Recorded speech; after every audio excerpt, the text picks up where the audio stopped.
ও আমার বাজানেরা, একজন ব্যক্তির 3টা সন্তান, 3টা ছেলে। কয়টা ছেলে? ওটা গেল 3টা মেয়ে, এবার হলো 3টা ছেলে। জোরে বলো আল্লাহু আকবার।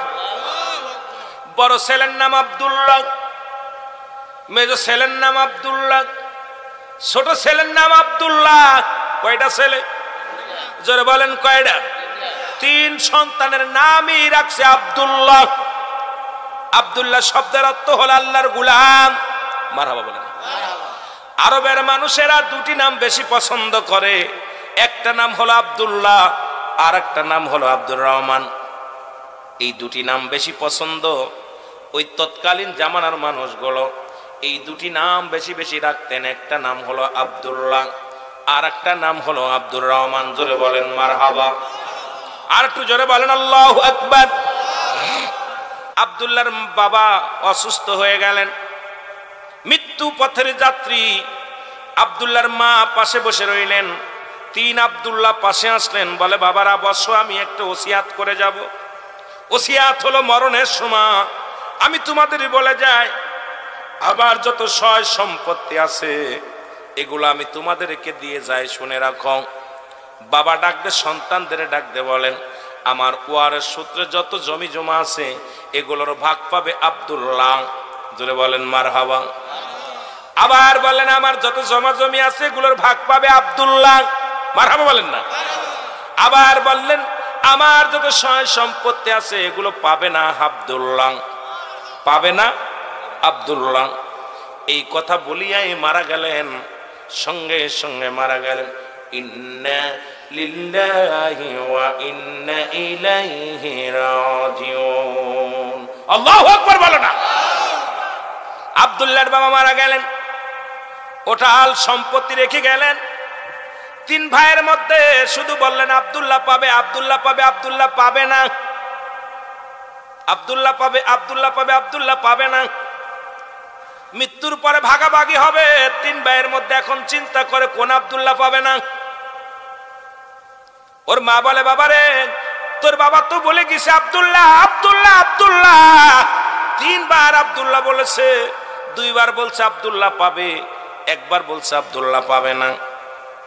এখন 3 ভাইয়ের সমাধান কেউ দিতে পারে না। 3 ভাই বলে, এখন কোন 2 ভাই ভাগ করে নিব সম্পদ, আর 1 ভাই পাবে না। কি একটা ঝামেলার মধ্যে আসলেন, যার কাছে যাই কেউ সমাধান দিতে পারে না। এলাকার মোড়ল সাহেব সমাধান দিতে পারে না, পণ্ডিত সাহেব সমাধান দিতে পারে না। যার কাছে যাই সেই বলে তোমার আব্বাজান তো সমাধান দিয়ে যায় নাই। 3 জনের নামই আব্দুল্লাহ। এখন কোন 2 আব্দুল্লাহ পাবে? ছোটটা, বড়টা না মেজোটা? কোন 2টা পাবে সম্পত্তি? কোন 2টা পাবে ওয়ারের সূত্রে জমা জমি? কিন্তু কে পাবে না আর কে পাবে এটা আমরা কেমন করে বলবো? 3 আব্দুল্লাহ রাস্তায় রাস্তায় বেড়ায় চিন্তা করে, আল্লাহ এর সমাধান কে দিবে? আমাদের 3 ভাইয়ের সম্পত্তি এখন 3 ভাই। আল্লাহ আমার আব্বাজান তো বলে গেছে আব্দুল্লাহ পাবে, আব্দুল্লাহ পাবে, আব্দুল্লাহ পাবে না। এখন কোন 2 আব্দুল্লাহ এই জমা জমির ভাগ পাবে আর কোন আব্দুল্লাহ পাবে না? এটা নিয়ে বড় বিপদের মধ্যে আছে। জোরে বলো মারহাবা। 3 ভাই চলতে চলতে হঠাৎ দেখে এক পথিক ডাকতে বলে, এ ভাই 3 ছেলে দাঁড়াও, তোমরা কি আমার একটা উটনি দেখছনি? উটনি দেখছনি? বড় আব্দুল্লাহ বলে, হ্যাঁ দেখেছি। আল্লাহু আকবার বলেন। ছোট আব্দুল্লাহ বলে দেখেছি। মেজ আব্দুল্লাহ বলে দেখেছি। 3 ভাই বলে দেখেছি। জোরে বলো আল্লাহু আকবার। বড় আব্দুল্লাহকে বলে, ভাই তুমি আমার উটনি দেখেছো? আমার উটনির কোনো পরিচয় দাও, উটটা দেখতে কেমন? কয় নিশ্চিত আপনার উটের একটা চোখ কানা। আল্লাহু আকবার বলেন না। একটা চোখ কানা? কয় হ্যাঁ ঠিকই বলেছো, আমার উটের চোখ কানা। চোখটা কানা। দ্বিতীয় আব্দুল্লাহ বলে, তুমি দেখছো নি? কয় দেখছি। কয় আপনার উটের একটা ঠ্যাং নাই। জোরে বলো আল্লাহু আকবার। আপনার উটের একটা ঠ্যাং খোঁড়া? বলে হ্যাঁ ঠিকই বলেছো, আমার উটের নিয়ে একটা ঠ্যাং খোঁড়া। তৃতীয় আব্দুল্লাহ বলেন, বলে আব্দুল্লাহ তুমি দেখছো? বলে হ্যাঁ নিশ্চিত আপনার উটের তো লেজ নাই। আল্লাহু আকবার বলেন না। কয় হ্যাঁ ঠিকই বলছো। 3 জনেরই তো চিনাক তো ঠিক আছে। আমার উটনি, আমার যে উটনি এই উটনির চোখ নাই, একটা চোখ কানা। তুমি নিশ্চিত দেখছো আমার উটের চোখ নাই? ঠিকই বলেছো। উনি বলছে আমার উটের একটা ঠ্যাং নাই, তিনটা ঠ্যাং আছে। তুমি ঠিকই বলেছো। আমার উটের লেজ নাই, লেজ কাটা। তুমি ঠিকই বলেছো। জোরে জোরে বলো আল্লাহু আকবার। বলো এবার আমার উটনি কোথায়? বলে বলতে পারি না। আল্লাহু আকবার বলো। কয় আমার উট কোথায়? বলো তোমরা বললে উট আছে, এখন উটটা কোথায় বলো। মুরব্বি ডাকতে বলে আব্দুল্লাহ, তোমরা তিন ভাই যে চিনাক্ত দিছো, যে তিনজন যে নমুনা বলেছো, তুমি বলছো আমার উটের চোখ কানা, ঠিকই আছে আমার উটের চোখ কানা। তুমি বলেছো আমার উটের একটা ঠ্যাং নাই, ঠিকই আছে আমার উটের তিনটা ঠ্যাং, একটা ঠ্যাং নাই ভাঙ্গা। তুমি বলেছো আমার ঠুট, আমার উটের লেজ নাই, আমার উটের লেজ নাই, ঠিকই বলেছো। এখন বলো আমার উটনি কোথায়? চাচা আল্লাহর কসম আমরা উট দেখি নাই।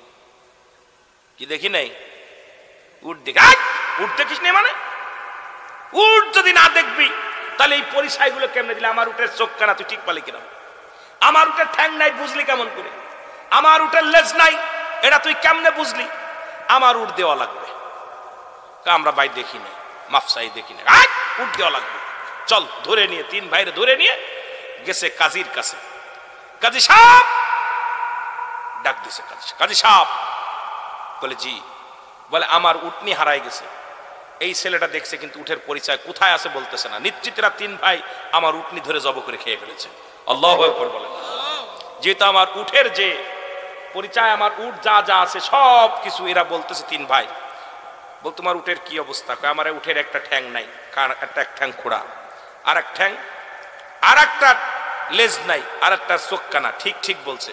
এই উট দিতে বলেন, না হলে এদেরকে শিরচ্ছেদ করা হবে, আমার আদায় করে দিতে হবে, আমার উট দিতে হবে। কাজী ডাকতে বলে বাবা শোনো, তোমার নাম কি? আব্দুল্লাহ। তোমার নাম কি? আব্দুল্লাহ। তোমার নাম কি? আব্দুল্লাহ। তিন ভাইয়ের নামই আব্দুল্লাহ। জোরে বলো মারহাবা। তিন ভাইয়ের নামই আব্দুল্লাহ। কাজী ডাকতে বলে আব্দুল্লাহ রে, এই বড় আব্দুল্লাহ, তোমার উটটা দিয়ে দাও। উট কোথায় দেখছো বলো? বলো হুজুর আমি উট দেখি নাই, উট আমি দেখি না। আন্দাজের পর বলছে উটটা চোখ কানা। বলে কেমনে বললাম? বলে আমি যে পথে আসতেছিলাম ওই পথে দেখি দুই পাশে ঘাস, প্রচন্ড ঘাস আছে। এক পাশের ঘাস খাওয়া, আর এক পাশের ঘাস খায় নাই। ইয়া দ্বারা বুঝতে পারলাম নিশ্চিত কোন কানা পশু, একশো কালা পশু গেছে। এই জন্য এক পাশের ঘাস চোখি দেখে নাই, আর এক পাশের ঘাস খেয়ে ফেলছে। এই আন্দাজে করে বলছি মনে হয় উটের চোখ কানা। কারণ চোখ তো দুইটা থাকলে দুই পাশের ঘাস খাবে, এক পাশেরটা খাইছে আর এক পাশেরটা খাই নাই, তার মানে ওই পাশের চোখ তো দেখে নাই। আমি আন্দাজের পদের চোখ কানা। দ্বিতীয় আব্দুল্লাহ বলে আব্দুল্লাহ তুমি কিভাবে বুঝলাম? বলে হুজুর ওই বালুচর দিয়ে আসতেছিল, তিনটা পা পড়েছে, দেখলাম তিনটা পায়ের দাগ দেখা যায়, আর একটা পায়ের দাগ দেখি নাই। আল্লাহু আকবার বলেন না। তিন পা, প্রাণীর তো চারটা পা থাকে, কিন্তু দেখি যত বালুর উপরে যত পা গুলো দেখলাম তিনটা পায়ের দাগ দেখেছি, চারটা পায়ের দাগ দেখি নাই। আমি আন্দাজে বলেছি নিশ্চিত তিনটা পা আলা উঠ হইতে পারে, কারণ এই দাগটা দেখলাম, এই দাগের মধ্যে যে পায়ের ছাপ গুলো তিনটা দাগ, তিনটা পায়ের দাগ দেখলাম। এই আন্দাজের পর বলেছি আপনার উটের তিনটা পা, একটা পা বুঝি নাই ল্যাংড়া। জোরে জোরে বলো আল্লাহু আকবার। এটা আমি আন্দাজে বলেছি। আল্লাহু আকবার বলেন না। তিনটা পায়ের ছাপ দেখেছি আমি। কয়টা পায়ের ছাপ? জোরে বলেন কয়টা পায়ের ছাপ? তিনটা পায়ের ছাপ। এই জন্য আমি বলেছি যে হয়তো তিনটা পাওয়ালা প্রাণী, এই জন্যই বলেছি তিনটা পাও। কেছে হা। তৃতীয় আব্দুল্লাহর আব্দুল্লাহ তুমি কেমনে টের পাইলা ওর লেজ নাই? বলে হুজুর আমি যখন আসতেছিলাম দেখি উঠে পায়খানা করলে লেজ থাকলে লেজ দিয়ে নাড়া দিলে পায়খানা ভেঙে যায়, চারিদিকে সারায়া যায়, কিন্তু একটা পায়খানা, একটা লেদু ওই মুসলমান ভাঙ্গে নাই, জায়গাটা জায়গায় পড়েছে। সুতরাং ইয়া দ্বারা বুঝতে পারলাম ওই উটের লেজ নাই, লেজ যদি থাকতো নাড়াচাড়া পায়খানা করার সময় নাড়াচাড়া দিত, আর ওই পায়খানা ভেঙে যেত, এদিকে পড়তো ওদিকে পড়তো। যেহেতু পায়খানাটা ভাঙ্গে নাই, ইয়া দ্বারা বুঝতে পারলাম যে ওই উটের লেজ নাই।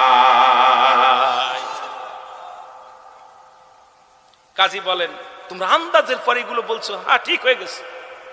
কাজী বললেন উটের নি শোনো মালিক শোনো, ওরা 3 ভাই তোমার উট দেখে নাই, আন্দাজের পর বলেছে তুমি যেতে পারো, এদেরকে দোষারোপ করো না। এরা তোমার ওই দাগ দেখে নমুনা দেখে বলেছে, আসলে তোমার উট দেখে নাই, এদেরকে তুমি ছেড়ে দাও, তুমি চলে যাও। উটনি চলে গেলেন। এবার কাজী সাহেব ডাক দে বলে তোমাদের এত বুদ্ধি, তোমাদের মতো এত বুদ্ধিমান মানুষ আমার রাজ্যে কেউ নাই। আমি তো আমার রাজ্যে তোমাদের রেখে দিতে চাই। তোমাদের মতো এত জ্ঞানী মানুষ থাকলে আমারে কেউ পরাজয় করতে পারবে না, কারণ এত জ্ঞান তোমাদের 3 ভাইয়ের মাথায়। শুধু এই 3টা গুণ দেখে তোমরা বলে দিতে পারো আমার রাজ্যে অনেক বিচার হয়, অনেক বিচারের সম্মুখীন হয়ে যায়, এগুলো তোমার দিয়ে ফয়সালা করা হবে। 3 ভাই কয় শোনেন, আমরা বড় বিপদের মধ্যে আছি, আপনার কি ফয়সালা দিব? আমাদের ফয়সালা নিয়েই বড় বিপদের মধ্যে আছি। জোরে বল আল্লাহু আকবার। বলে তোমাদের আবার কি ফয়সালা? বলে শোনেন, আমার বড় ভাইয়ের নাম আব্দুল্লাহ, মেজো ভাইয়ের নাম আব্দুল্লাহ, ছোট ভাইয়ের নাম আব্দুল্লাহ, 3 ভাইয়ের নামই আব্দুল্লাহ। আমার আব্বাজান মরণের সময় 3 ভাইকে ডাক দিলেন। ডাক দিয়ে যখন আমরা পাশে গেলাম দোয়া দুরূদ পড়তেছিলাম, তখন আমার আব্বাজান বললেন আমার এই বিষয় সম্পত্তি পাবে আব্দুল্লাহ, বিষয় সম্পত্তি পাবে আব্দুল্লাহ, বিষয় সম্পত্তি পাবে না আব্দুল্লাহ। এখন আব্বাজান এই কথা বলেই মারা গেছে। এখন আমরা বড় বিপদের মধ্যে আছি। 2 ভাই, কোন 2 ভাই? এই জমা জমির ভাগ পাবো, সম্পদের ভাগ পাবো, আরেক ভাই পাবে না। এখন আমরা এটা নিয়ে বড় মুশকিলের মধ্যে আছি। আমাদের সমাধান কে দিবে? আপনার সমাধান তো দেয়া দূরের কথা, আমরা এই জন্য বাড়ি থেকে বাইর হয়েছি, এই সমাধানের জন্য 3 ভাই পথে পথে বেড়াইতেছি। কে দিবে আমাদের সমাধান? এই টেনশনে আমরা পড়ে আছি। জোরে জোরে বলো আল্লাহু আকবার। কাজী কয় এটি বিশাল মুশকিলের মধ্যে আছো, আমার কি ফয়সালা করবা? এই ফয়সালা আমি কেমনে করব? তোমাদের 3 ভাইয়ের সম্পত্তির বিষয়, টাকা পয়সার বিষয় কিভাবে সমাধান দিব? কয় দাঁড়াও, তোমাদের একটা সমাধান দিব। এবার তোমরা আমার বাড়ির মেহমান, বসতে দিলেন। বসতে দিয়ে তাদের খাবার ব্যবস্থা করলেন। খাবারের ব্যবস্থা বললেন ভিতর বাড়ি যিনি রান্না করে বলে তাড়াতাড়ি এদের জন্য গোস্ত পাকাও, সুন্দর গোস্ত পাকাও আর রুটি বানাও। আল্লাহু আকবার বলো না? আর একটু জোরে বলেন। আর একটা গোস্ত পাকাও, আর একটা পাতিলের মধ্যে তাদের প্রাণ ভরে খেতে দাও, খেতে দাও, তাদের আগে খাওয়ায় নাও। তারা ক্ষুধার্ত অবস্থা আছে, জলদি করে খানা খাও।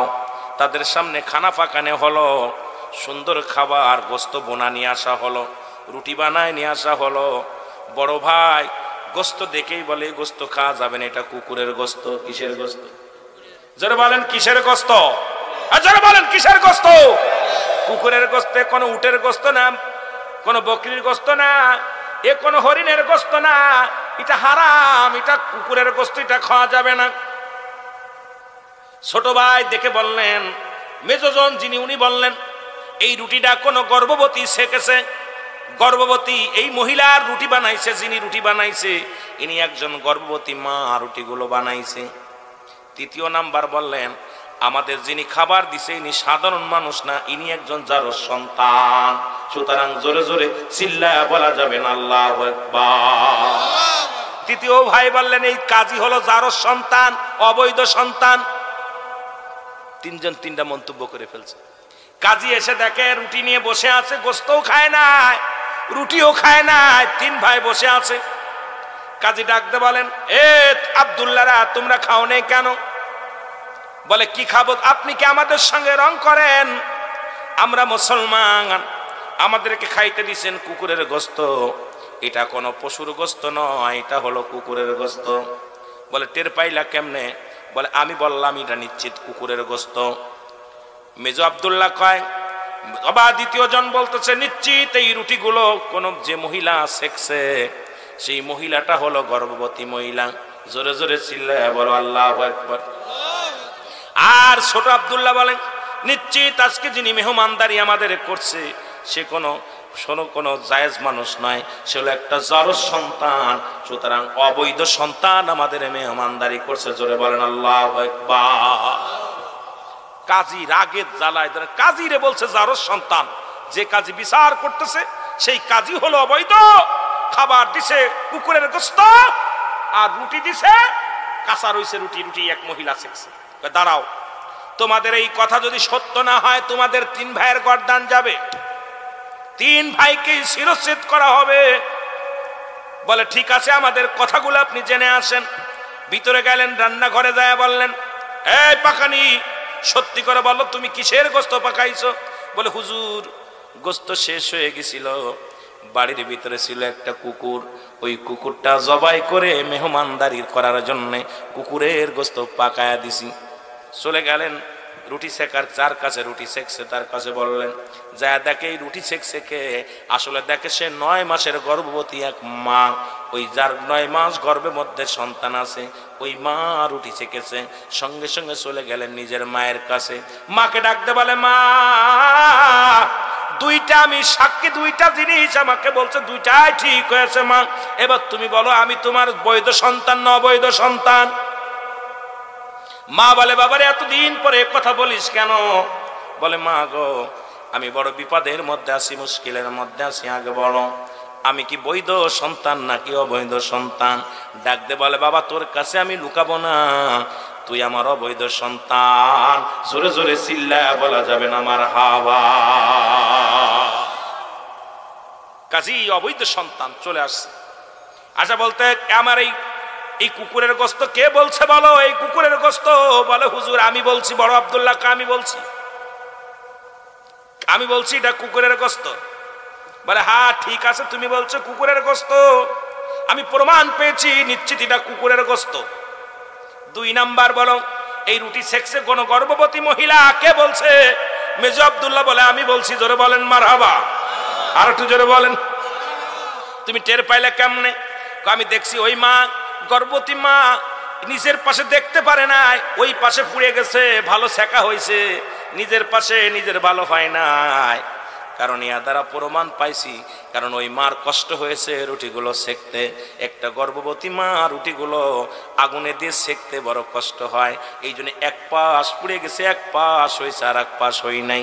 এটা দ্বারা আমি বুঝতে পারছি নিশ্চিত কোন গর্ভবতী মা এই রুটিগুলো সেকছে। জোরে বলেন সুবহানাল্লাহ। কাজী বলে এটাও ঠিক, তুমি সত্য কথা বলেছো। জোরে বলো আল্লাহু আকবার। কষ্ট হচ্ছে আপনাদের? হ্যাঁ, গর্ভবতী মা। বাবা আমি যে কথাগুলো বলে যাই খেয়াল করে শুনবেন আমার বাজানেরা। 3য় বললেন আব্দুল্লাহ আমার যার সন্তান বলছে। কে বলছে? যে কাজী যার সন্তান আমার বৈধ সন্তান। বলে হুজুর আমি বলছি আপনি অবৈধ সন্তান। জোরে বলেন মারহাবা। আর একটু জোরে জোরে চিল্লায় বলেন মারহাবা। আমি বলছি যার সন্তান আপনি অবৈধ সন্তান, তা না হলে এইগুলো আমারে খাবার দিতে পারেন না। বলে আব্দুল্লাহ রে, ও আব্দুল্লাহ শোনো, ফয়সালা ঠিকই বলছো, কারণ আমি যে অবৈধ সন্তান আমি প্রমাণ পেয়েছি। আমি আমার মায়ের কাছে জিগাইলাম, আমার মা বললেন বাবারে তুমি অবৈধ সন্তান, তুমি কাজী অবৈধ সন্তান। সুতরাং আজকে তোমাদের ফয়সালা আমি দিয়ে যাই, তোমার বাবা মায়ের সম্পদ, তোমার বাবা সম্পত্তি প্রথম আব্দুল্লাহ পাবে, তোমার বাবা মায়ের দ্বিতীয় সম্পদ যিনি বলছে রুটিটা মহিলা সেক্সে উনি পাবে। দ্বিতীয় আব্দুল্লাহ একটা অবৈধ সন্তান, সুতরাং তৃতীয় আব্দুল্লাহ জমা জমির ভাগ পাবে না। জোরে জোরে চিল্লায়া বলা যাবে না মারহাবা, কারণ অবৈধ সন্তানই অবৈধরে চিনছে। জোরে বলেন আল্লাহু আকবার। আর একটু জোরে বলছে নিশ্চিত তুমি তোমার মায়ের অবৈধ সন্তান। অবৈধ সন্তান তা না হলে তুমি অবৈধ সন্তানকে চিনতে পারো নাই। সুতরাং উনি হালাল, হালাল জিনিস চিনছে, উনিও হালাল, উনিও পেয়েছে। তাতে এই জমা জমি তোমার বাবা যে সম্পত্তি রেখে গেছে এই সম্পত্তির মালিক তোমরা 2 ভাই। তবে ওদেরকে, ও তোমার ওই ভাইকে যতদিন বেশি আছে খাবার পড়া লেখা যেটা লাগবে এটা তোমরা দিবা। জোরে বলেন সুবহানাল্লাহ। বলে আমরা এটা মানতে পারি না। কয় যদি না মানতে পারো জেনে আসো তোমার মার কাছে। চলে গেলেন মায়ের কাছে। মা কাজী সাহেব তো বিচার করেছে, এটা আমাকে জমা আমাদের দুই ভাইকে ভাগ করে নিতে বলেছে, বাকিটাকে শুধু খাবার পড়া লেখাপড়ার জন্য দেখাশোনার জন্য যা লাগে সেটা দিতে বলেছে।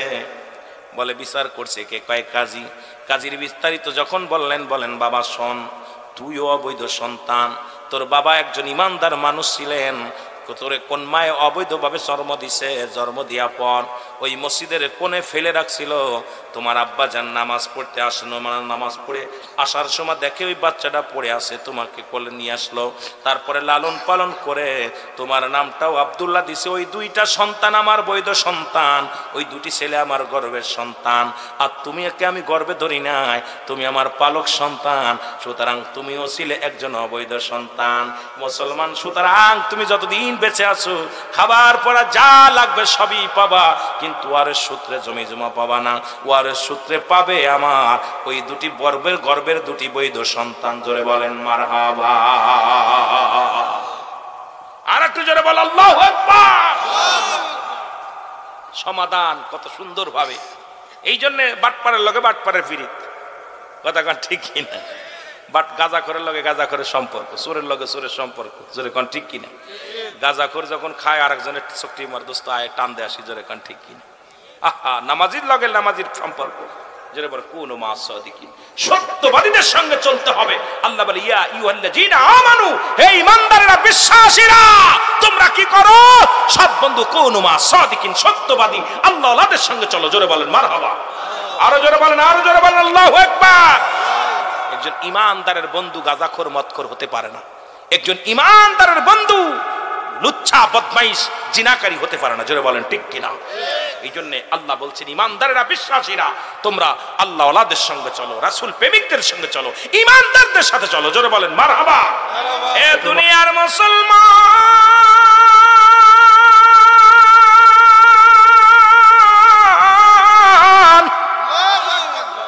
দ্বিতীয় নাম্বার বিপদ হলো মানুষের মরণ। মুসলমান কবর। এক নাম্বার বলেছিলাম মরণ, দুই নাম্বার হলো কবর, তিন নাম্বার কিয়ামতের ময়দান। বান্দারে যখন কবরে চলে যাবেন, কবরের জগৎ, কবর বলতে বোঝায় মানুষের মৃত্যুর পর থেকে শুরু করে কিয়ামত পর্যন্ত জগৎটাকে বলা হয় কবরের জগৎ। কারণ পৃথিবীর মধ্যে আসার একটা সিরিয়াল আছে, যার কোনো সিরিয়াল নাই। দেখা যায় ছেলে জিন্দা, বাবা নাই, বাবা জিন্দা, সন্তান নাই। এ মুসলমান দিলের কান্দা লাগা শোনো, সন্তানের লাশ বাবার কাঁধে, বাবার লাশ সন্তানের কাঁধে, দাদার লাশ নাতির কাঁধে, নাতির লাশ দাদার কাঁধে। কত মাসুম বাচ্চাগুলো দুনিয়া থেকে বিদায় হয়ে যায়, কত মুরব্বীরা দুনিয়ার মধ্যে বেঁচে আছে রে মুসলমান। কত দাদা তার নাতির লাশটা কবরে শোয়াইল, কত বাবা তার সন্তানের লাশটা কবরে শোয়াইল। এই দুনিয়ার মধ্যে একমাত্র যারা লাশ বহনকারী গাড়ি রে, এই পৃথিবীর মধ্যে সন্তানের লাশ যে বহন করেছে, সেই বাবারে জিগাইলে সেই বাবা বলতে পারবে এই পৃথিবীর সমস্ত দামি জিনিস, সমস্ত ভার, যত ভার হয় না সন্তানের লাশটা তার চাইতে অধিক ভার হয়েছে। মানুষের তিনটা বিপদ। নাম্বার 1 হলো মানুষের মরণ, নাম্বার 2 হলো কবর, নাম্বার 3 হলো কিয়ামতের ময়দান। এ মুসলমান, 1 নাম্বার বিপদের নাম হলো কবর, 1 নাম্বার বিপদের নাম হলো মরণ। গাড়ি নিয়ে বাড়ি হতে বাইরে হয়েছে, লাশ হয়ে ফিরেছে। কত মানুষ বিদেশে ইনকামের জন্য গেছে, লাশের কফিন হয়ে বাংলাদেশে ফিরছে। জোরে বলেন ঠিক কিনা? লেখাপড়া শিখে চাকরি করবে, ব্যবসা করবে, বড় আশা করেছিল। আজরাইল আলাইহিস সালাম হাজির হয়ে গেছে, সেই চিন্তা ধারা মাথায় আছে, আজরাইল একটা মিনিট আপনাকে দুনিয়ার মধ্যে থাকতে দিবে না। এ মুসলমান, গভীর মনোযোগ। এই জন্য বলতেছিলাম 1 নাম্বার বিপদ হলো মানুষের মরণ। এই মরণের পেয়ালা পান করতেই হবে, এর মধ্যে কোনো সন্দেহ নাই। জোরে কোন ঠিক কিনা? আজ না হয় কাল, কাল না হয় পশু, পশু না হয় তসু, একদিন যেতেই হবে। যখন কোন সাধারণ মানুষ মৃত্যুবরণ করে,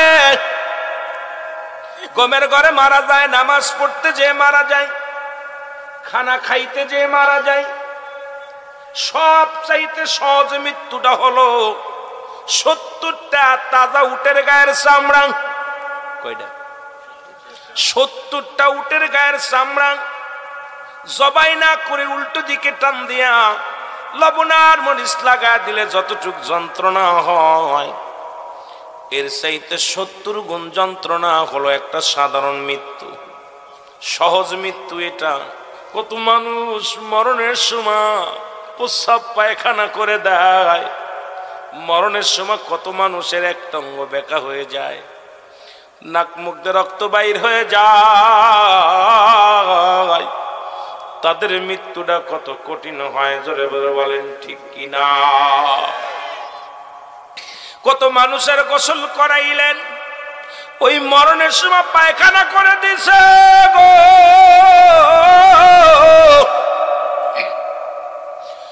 মরণের পর জিহ্বাটা আর গালের ভিতর দেওয়া যায় না, চক্ষু দুটি বড় বড় হয়ে যায়, কত কষ্ট পেয়ে মৃত্যুবরণ করেছে। মুসলমান, সহজ মৃত্যু যদি এত কঠিন হয়, কঠিন মৃত্যুটা কত কঠিন আমাদের জানার দরকার।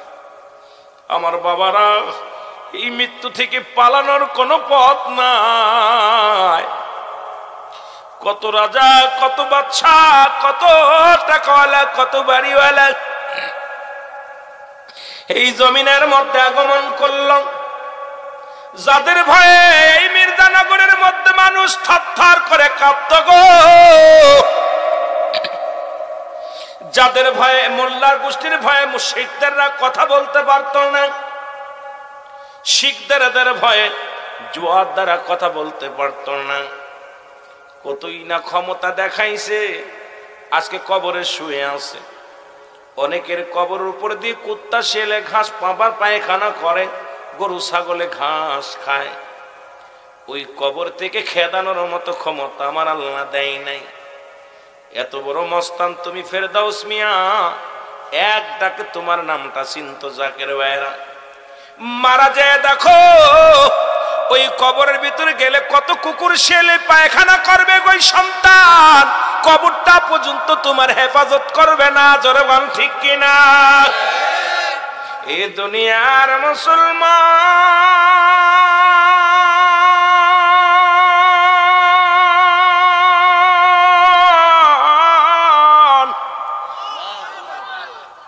ফেরাউন, নমরুদ, কারুন পৃথিবীর মধ্যে কতই না খোদায় দাবি করলো গো, এই পৃথিবীর মধ্যে কেউ নাই, আপনিও থাকবেন না, আমিও থাকবো না। এই পৃথিবীর মধ্যে আল্লাহ মাটি বানাইলেন কুন আর ফাকুন বলিয়া, পাহাড় বানাইলেন আল্লাহ কুন আর ফাকুন বলিয়া, জমিন বানাইলেন আল্লাহ কুন আর ফাকুন বলিয়া, ফেরেশতাদেরও যেমনি বানাইলেন আল্লাহ এমনি তোমারে বানাই নাই। গরু ছাগল যেমনি বানাইছে আমার আল্লাহ এমনি তোমারে বানাই নাই। আল্লাহ কয় বান্দারে, এই পৃথিবীর মধ্যে ফেরেশতাদের আমি যেমনি বানাইলাম এমনি তোদের বানাই নাই, জিন জাতিরে যেমনি বানাইলাম এমনি তোরে বানাই নাই। আমি আল্লাহ তোমারে বানাইছি আমার কুদরতি হাত মোবারক দিয়া। জোরে জোরে চিল্লায় বলা যাবে না মারহাবা। আমার আল্লাহ তোরে বানাইলো অনেক মায়া করে বানাইলো। আল্লাহ নিজেই বলে বান্দা, তোর এই মুখ কানা, তোর পবিত্র দেহ কানা, আমি আল্লাহ আমার কুদরতি হাত মোবারক দিয়া বানাইলাম। তাকায় দেখো তোমার দিকে কত সুন্দর দুটি চোখ আল্লাহ দান করলো। তাকায় দেখো কত সুন্দর একটা নাক দান করেছে আমার আল্লাহ। তাকায় দেখো কত সুন্দর একটা মুখ আল্লাহ দান করেছে, কত সুন্দর দুটি কান দান করেছে। এর সবচেয়ে বেশি শুকরিয়া আদায় করো। 4 ইঞ্চি একখানা কপাল আল্লাহ দান করেছে, যেটা দিয়া সিজদার মধ্যে যা বান্দা যখন বলবে সুবহান রাব্বিল আলা, সঙ্গে সঙ্গে আল্লাহ কয় বান্দা নত হয়ে যাও, নত হয়ে যাও। আর ওই বান্দা যখন নত হয়ে যায়, আমার আল্লাহ বান্দার উপরে রাজি খুশি হয়ে যায়। জোরে জোরে চিল্লায় বলা যাবে না মারহাবা। এই দুনিয়ার মুসলমান,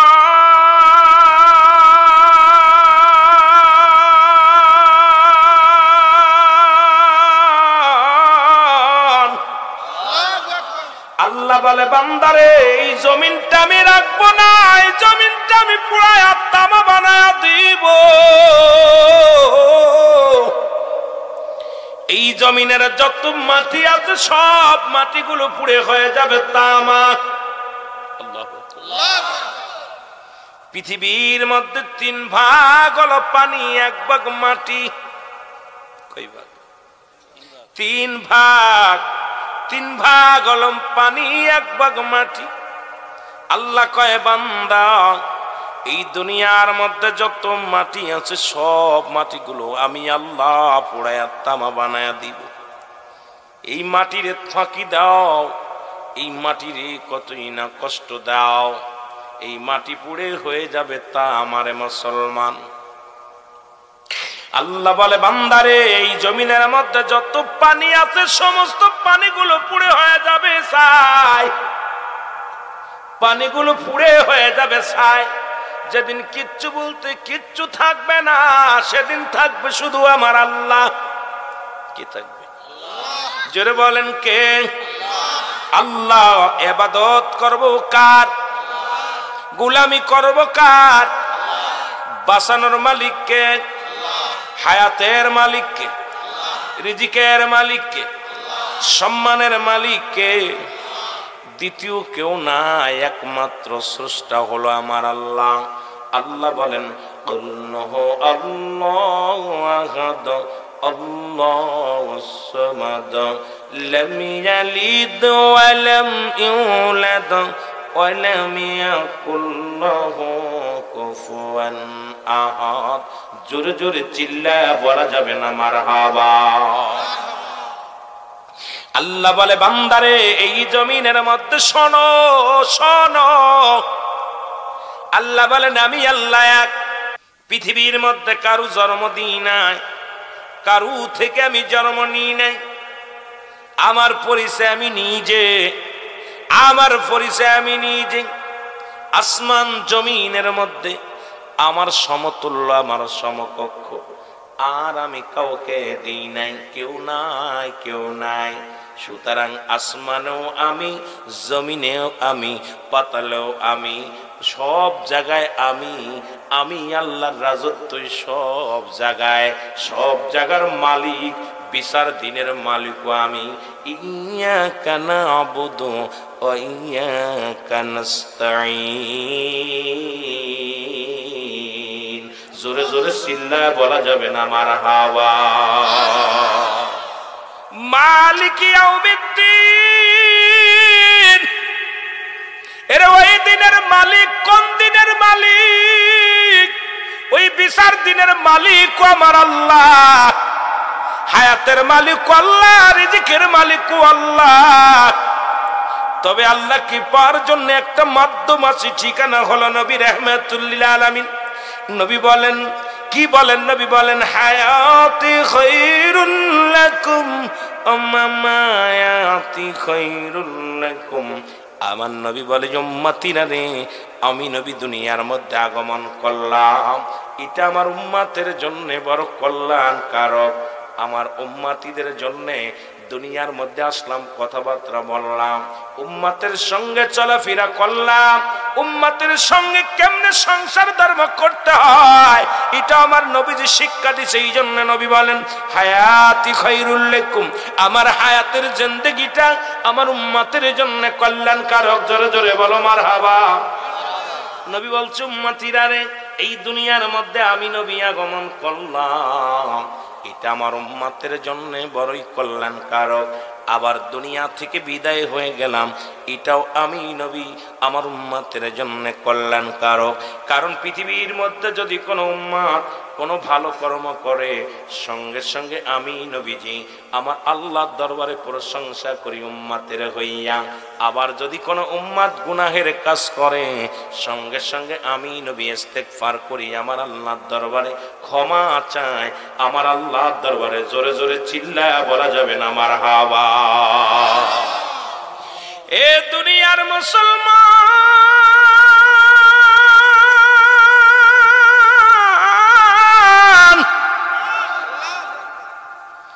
একজন নবী জান্নাতের ভিতর আছে গো, তার নাম হলো হযরত ইদ্রিস আলাইহিস সালাম। মারহাবা। আল্লাহ ডাক দে বলে, ইদ্রিস তুমি জান্নাতের মধ্যে আছো রে ইদ্রিস, আমার নিয়ামত পায় কি তুমি খুশি? ইদ্রিস আলাইহিস সালাম বলে, আমার আল্লাহ তোমার জান্নাত পায় প্রচন্ড খুশি হইলাম, তবে তোমার আজরাইল আমার সনে ভালো ব্যবহার করে নাই। আল্লাহ বলে, আজরাইল তাড়াতাড়ি যা, দেখে আয় ইদ্রিস কি কয়। ইদ্রিস আলাইহিস সালামের কাছে আজরাইল আসলেন, ডাকতে বলে, হে আল্লাহর নবী কিসের জন্য আমাকে তলব করেছেন? ইদ্রিস আলাইহিস সালাম বলে, আজরাইল আগে বলো আমার রূহটা তুমি কেমনে বাইর করেছিল? আজরাইল বলে, নবী গো পৃথিবীর মধ্যে আমি সকলের রূহ বাইর করার জন্য জমিনে আমি নামি না, এই জমিনের মধ্যে থাকে আমার পা, মাথা থাকে আসমানে। আমি এত বড় দানব, পৃথিবীর সমস্ত পানি যদি আমার মাথায় ঢেলে দেয়া হয়, সমস্ত পানি যদি ঢেলে দেয়া হয়, এক ফোঁটা পানি জমিনের মধ্যে পড়বে না। আমি এত বড় দানব। আল্লাহর নবী গো পৃথিবীর মধ্যে একমাত্র ইমানদারের রূহটা বাইর করার জন্য আমি জমিনের মধ্যে আসি। বেঈমানের রূহটা আমি আকাশ থেকে এমন একটা ধমক মারি, এমন একটা হুক্কার মারি, সঙ্গে সঙ্গে তার কলিজাটা ফেটে যায়, কলিজাটা ফেটে জায়গায় পড়ে যায়। একমাত্র ইমানদার আল্লাহর জানটা আমি বাইর করে জমিনের মধ্যে আসিয়া, নবী গো আপনার রূহটা আমি বাইর করেছি। মায়ের বুকে দুধ খাইতে খাইতে সন্তান যেমনি ঘুমায়া যায়, মায়ের বুকে দুধ খাইতে খাইতে সন্তান যেমনি ঘুমায়া যায়, আপনার রূহটা আমি এমনি বাইর করেছি। ইদ্রিস আলাইহিস সালাম বলে, আজরাইল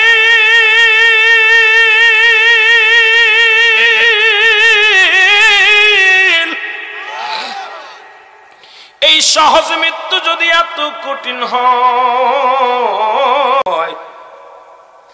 ওরে যারা মরণের সময় পায়খানা করে দেয়, মরণের সময় যারা প্রস্রাব করে দেয়, মরণের সময় যাদের জিহ্বা বাইর হয়ে যায়, মরণের সময় যাদের চোখ দুটি বড় বড় হয়ে যায়, মরণের সময় অনেকের এক হাত জিহ্বা বাইর হয়ে যায়, মরণের সময় যাদের একটা অঙ্গ পড়ে যায়, তাদের মৃত্যুটা কত কঠিন হয়। আমার ভাইরা, আমার বন্ধুরা, আমার এই পৃথিবীর মধ্যে একজন আল্লাহর ওলি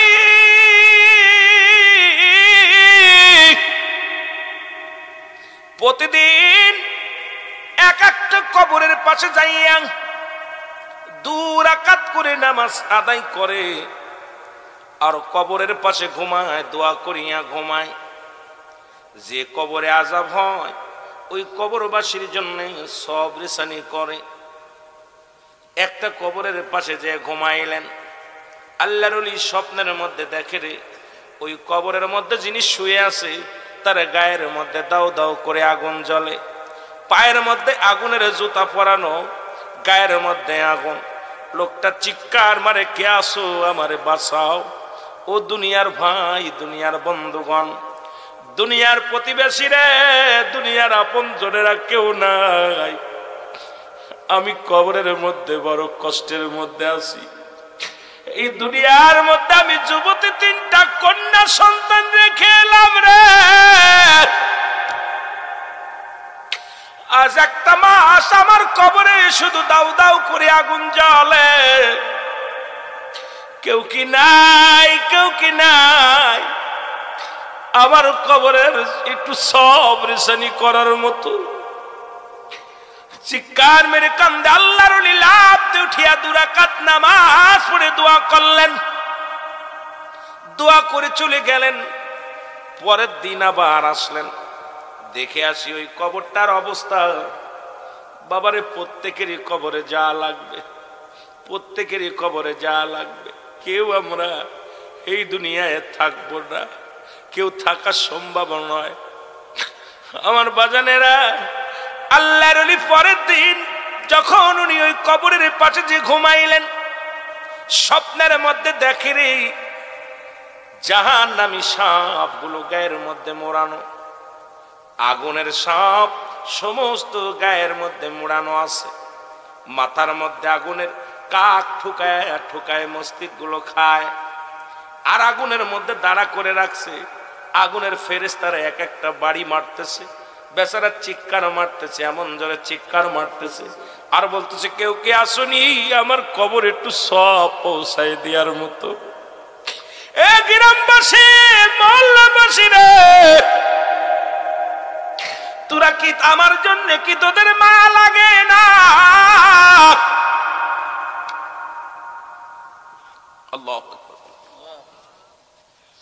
তোদের কি মায়া লাগে না? চির বিদায় করে দিয়া গেলি,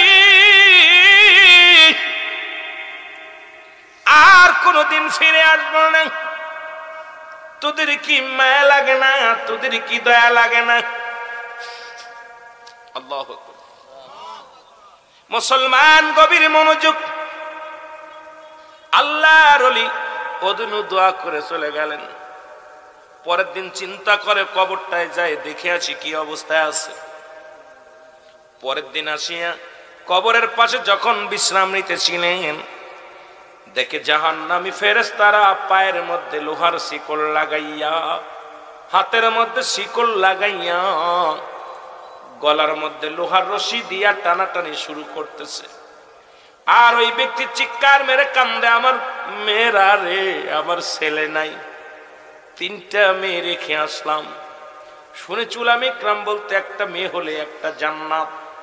3টা যুবতী মেয়ে আমি রেখে আসলাম, তাদের বিবাহ দিতে পারি নাই।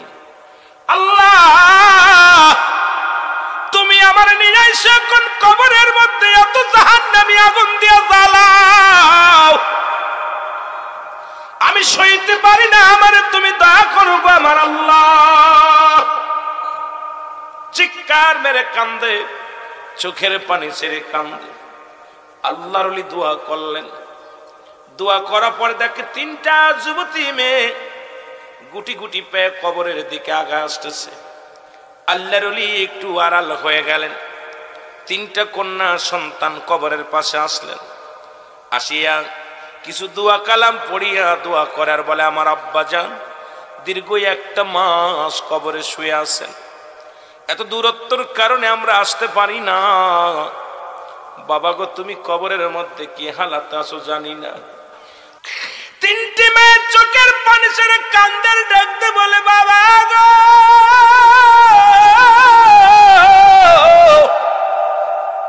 তুমি কবরের মধ্যে 1 মাস কেমনে ঘুমায় আছো জানি না রে বাবা।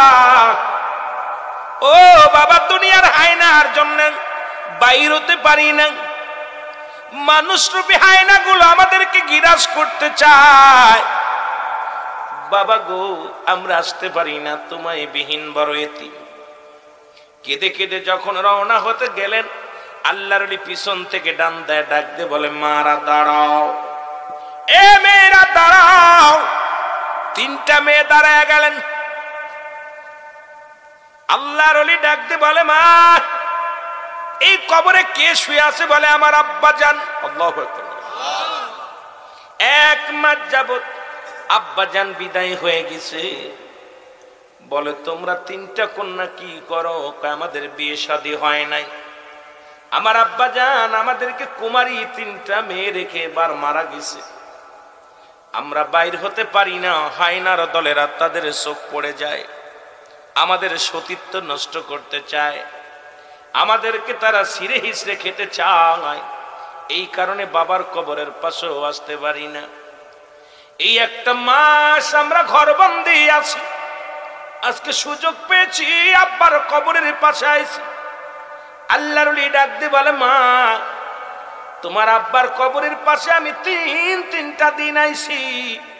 প্রথম দিন দেখেছি তোমার আব্বা জানের কবরের ভিতরে দাও দাও করে আগুন জ্বলে, সমস্ত গায়ের মধ্যে আগুন। তোমার আব্বা জানের পায়ের মধ্যে আগুনের জুতা পরাইয়া দেওয়া হয়েছে। তোমার আব্বা জান বড় কষ্ট আছে মা জননী কবরের মধ্যে। আমি দ্বিতীয় দিন দেখলাম তোমার বাবার সমস্ত গায়ের মধ্যে আগুনের কাক, আগুনের সাপ, প্রচন্ড আঘাত করে গো।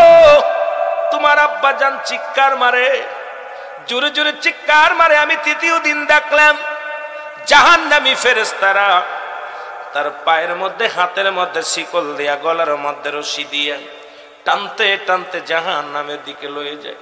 তোমার আব্বা জান যাইতে চাই না, তারা ছাড়ছে না, জাহান্নামী ফেরেশতারা ছাড়ছে না। মা তোমরা তিনজন থাকতে তোমার আব্বা জান কবরে এত কষ্ট পায়। তিনটা মেয়ে চিৎকার মেরে বলে, আল্লাহ আমরা বেঁচে থাকতে আমার বাবারে তুমি কষ্ট দিও না। আল্লাহর ওলি নিজেই দোয়া করলেন তিনটা কন্যাকে নিয়ে, রব্বির হামহুমা কামা রব্বায়ানি সগীরা। জোরে বলেন, রব্বির হামহুমা কামা রব্বায়ানি সগীরা। আল্লাহর ওলি বললেন, মা গো আজ থেকে তোমার আব্বার জিয়ারত করো, তোমার আব্বার জন্য একটু দোয়া করো, আব্বা জানকে যেন আল্লাহ মাফ করে দেয়। বলে চলে গেলেন। মেয়েগুলো প্রতিদিন ফজরের নামাজ বাদে চলে আসে বাবার কবর জিয়ারত করতে। প্রতিদিন জিয়ারত করে করে চলে যায়। এবার পরের মাসে আল্লাহর ওলি চিন্তা করে দেখে আসি ওই কবরটার হালাতটা, একটু দেখে আসি কি অবস্থায়।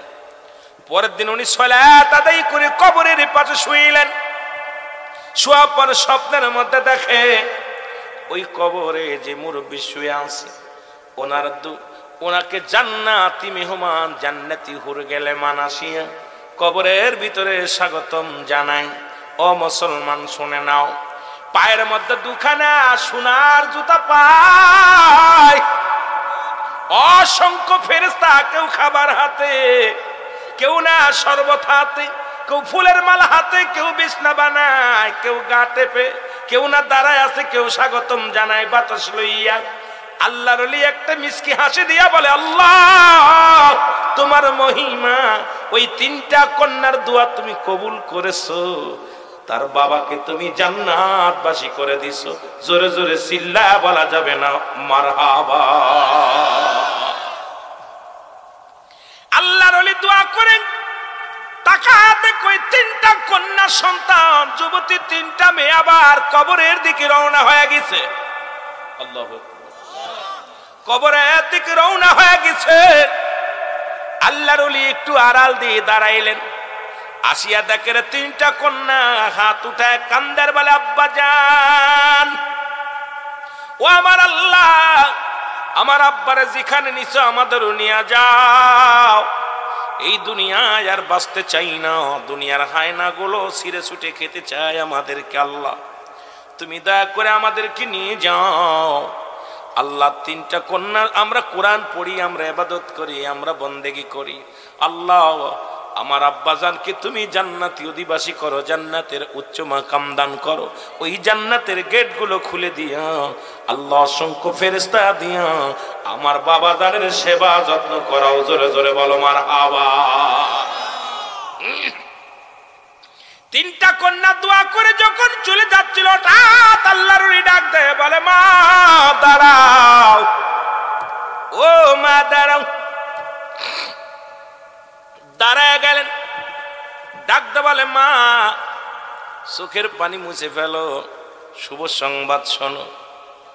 আমি আজকে স্বপ্নে দেখেছি তোমার আব্বা জানের কবরের মধ্যে আল্লাহর অসংখ্য ফেরেশতারা তারে স্বাগতম জানায়, জান্নাতের দরজাগুলো খুলে দিয়া জান্নাতের নিয়ামতগুলো তোমার বাবার সামনে হাজির করেছে। তোমার বাবার পায়ের মধ্যে আমি দেখেছি স্বর্ণের জুতা। অসংখ্য ফেরেশতা তোমার আব্বার সঙ্গে ভালো ব্যবহার করে। মা তোমার আব্বা বড় ধন্য, তোমরা কন্যা সন্তান বাবা মায়ের জন্য একটা বড় নিয়ামত। ও মা তোমাদের দোয়া আমার আল্লাহ কবুল করেছে, তোমার দোয়ায় তোমার বাবারে আমার আল্লাহ নাজাত দিয়ে দিয়েছে। জোরে জোরে বলো মারহাবা। আর একটু জোরে। ছোট কন্যা ডাকতে বলে হুজুর আপনার কাছে আমার একটা দাবি করব, দুনিয়ার মধ্যে আমি আর বাঁচতে চাই না। আমার আব্বা জান যেখানে গেছে আমি ওখানে যেতে চাই। আপনি দোয়া করেন আমি আমার আব্বার কাছে যেতে চাই, আমি আব্বার সঙ্গে মিশে যেতে চাই। দুনিয়ার এই পাপের রাজ্যে থাকতে চাই না, দুনিয়ায় অপরাধ রাজ্যে থাকতে চাই না, এই দুনিয়ায় আর গজবের রাজ্যে থাকতে চাই না গো। আল্লাহ একটু দোয়া করেন আমি যেন আমার বাবার কাছে চলে যেতে পারি। এই দুনিয়ার রং তামাশা ভালো লাগে না। আল্লাহর ওলি দোয়া করলেন, সঙ্গে সঙ্গে ছোট বোনের মৃত্যু হয়ে গেল। বাবার কবরের পাশে বডিখানা পড়ে থাকলো, রুহখানা চলে গেল। দ্বিতীয় কন্যা ডাকতে বলে হুজুর আমার বাবা যেখানে আরামে আছে আমরা ওখানে যেতে চাই। দুনিয়ার রং বালাসা এইটা লাগবে না, এই দুনিয়ার রং তামাশা আর থাকতে চাই না। আল্লাহর ওলি গো আমার জন্য একটু দোয়া করেন, আমিও আমার বাবার কাছে যেতে চাই, আল্লাহর নিয়ামত পেতে চাই। একটু দোয়া করেন। দুনিয়ার হায়নাগুলো শুধু তাকায়, তারা ভোগ করতে চায় দুনিয়া দুনিয়া। একটু দোয়া করেন আল্লাহ যেন আমার বাবার কাছে আমার বোনের কাছে নিয়ে যায়। আল্লাহর দোয়া করলেন। দোয়া করার সঙ্গে সঙ্গে দ্বিতীয় কন্যার বিয়ে, বাবা দ্বিতীয় কন্যা মারা গেলেন। তৃতীয় কন্যা বড় কন্যা ডাকতে বলে হুজুর দুইটা বোন যেখানে দুনিয়া থেকে বিদায় হয়ে গেল, আমার আব্বার কাছে আমিও যেতে চাই, আমার বোনেদের কাছে আমি যেতে চাই। একটু দোয়া করেন আমি আর দুনিয়ার জিন্দেগিতে নাই, যে জিন্দিগার বন্ধে থাকিয়া গুনার রাজ্য গড়ে নিব, যে জিন্দেগির মধ্যে ঢুকিয়া পাপের রাজ্য ভরে যাব। জাহান্নামী চারিদিকে জাহান্নাম, চারিদিকে বিপদ। একটু দোয়া করেন আল্লাহ যেন আমারও নিয়ে যায়। সঙ্গে সঙ্গে আল্লাহর ওলি দোয়া করলেন। এবার ওই দোয়া করার পর তিনটা বোন দুনিয়া থেকে বিদায় হয়ে গেলেন। আল্লাহর ওলি চোখের পানি ছেড়ে কান্দে, আল্লাহ এই দুনিয়ার রং তামাশা যারা চাই না, এই দুনিয়া চাই না গো আল্লাহ। তিনটা কন্যা তার বাবার সাথে মিলিত হয়ে গেল, আল্লাহ তাদের কি হালাতে রাখছে একটু জানতে চায়। আল্লাহর ওলি ইলহামের মাধ্যমে শুনতে পায়, আল্লাহর ওলি গো এই তিনটা কন্যাকে আমার আল্লাহ জান্নাতবাসী করে দিয়েছে। জোরে জোরে ভালো মারহাবা। তারা দুনিয়া চাই না, দুনিয়ার কোন লোভ লালসা চাই না, দুনিয়ার ভোগের পাত্র গো, এই দুনিয়া ত্যাগের পাত্র। ত্যাগ করো, দুনিয়া ত্যাগ করো, ভোগের জন্য নয়। কারণ এই দুনিয়ার লোভ লালসা ছেড়ে দিয়া যারা আমার মাওলার প্রেমে পড়তে পারবে গো, এরাই হবে উত্তম মানুষ। আর এদের জন্য আমার আল্লাহ রেখে দিছে তাতুনিল মুমিনিন, এই মুমিনদের জন্য, মুত্তাকিনদের জন্য আমার আল্লাহ রেখে দিছে 8টা জান্নাত। জোরে জোরে চিল্লা বলা যাবে না মারহাবা।